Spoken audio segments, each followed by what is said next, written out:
Good afternoon, ladies and gentlemen. Happy Thursday, and this is the Right Info Podcast Show, which host Kane Twan speaking to you on this cold and blustery Thursday afternoon in downtown. I'm just sitting here having me a pumpkin spice latte from Dunkin' Donuts, and I gotta say, it is pretty good. It's so good. It's not the hot type, but it's the cold type.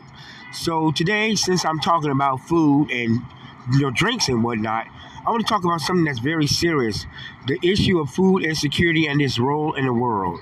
Now, in fact, 2 years ago in 2020, an estimated 1 in 8 Americans had food insecurity, equating over 38 million Americans.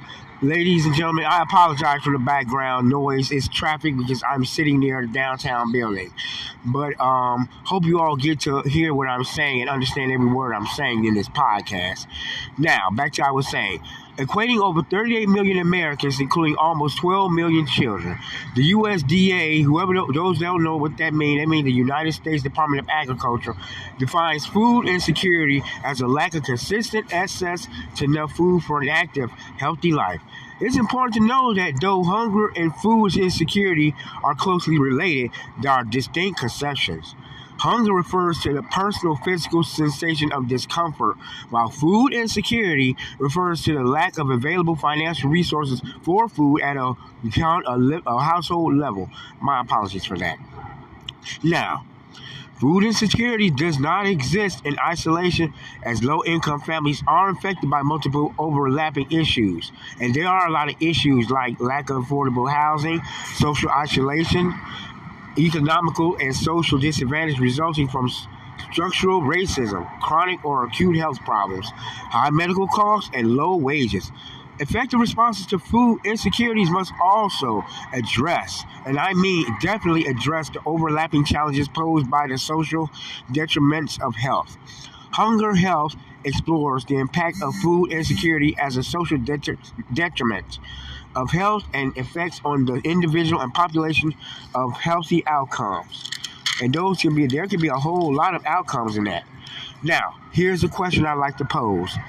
Who does food insecurity affect, and why does it affect? There's no simple face of food insecurity now, as it impacts every community in the United States.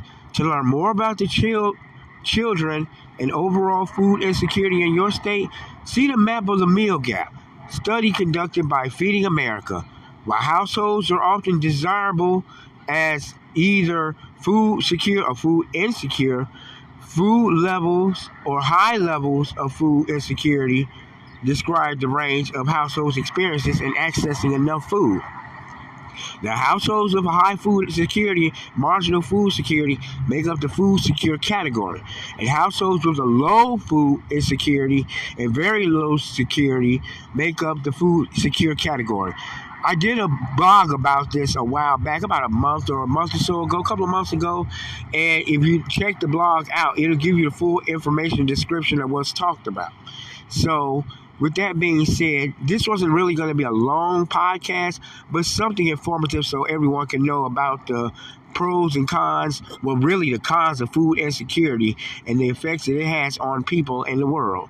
So with that being said, I hope everybody have a great Thursday evening. I'm going to enjoy this latte before, the end of my day ends. So keep on keeping on, and God bless everyone. Have a great evening. Love y'all.